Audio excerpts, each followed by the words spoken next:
গত বছর ঠিক এই দিনে আমার ফেসবুকে এই পোস্টটি করেছিলাম, সেটি এক নজরে এক ক্লিকেই আমি কিন্তু দেখতে পাচ্ছি। হ্যাঁ বন্ধুরা, আজকের ভিডিওতে এমনই একটি তথ্য আপনাদের সাথে শেয়ার করব।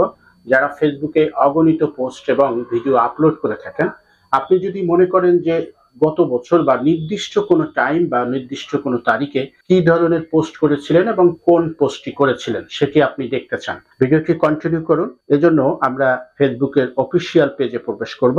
প্রবেশ করার পর এখান থেকে দেখতে পাচ্ছেন যে আমি এই আপনার লোগো আইকনে ক্লিক করার পর প্রোফাইলে ঢোকার, প্রোফাইল বা পেজে আপনি যে কোনোটাই দেখতে পারবেন।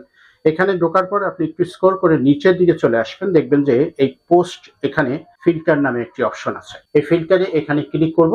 এখান থেকে ক্লিক করার পর আপনি দেখতে পাচ্ছেন এইখানে গো টু, এখানে টু যে থাকবে এটাকে ক্লিক করব। আমি এখানে 24 সাল যদি নির্ণয় করি যে 23 সাল বা 24 সাল, আমি 24 সালেই যাই। 24 সাল থেকে কোন তারিখের আমি দেখব সেটা 20 তারিখে আগস্টের। আমি এখানে ক্লিক করে দিই। ক্লিক করার পর নিচে একটি স্ক্রল বাটন দেখবেন যে ডান, এখানে ডানে ক্লিক করব। এই ডানে ক্লিক করলে আপনি একটু স্ক্রল করে নিচের দিকে চলে আসলে দেখতে পারবেন 20 আগস্ট 2024 সালে এই পোস্টটি আমি করেছিলাম। আশা করি ভিডিওটি আপনার অনেক কাজে লাগবে।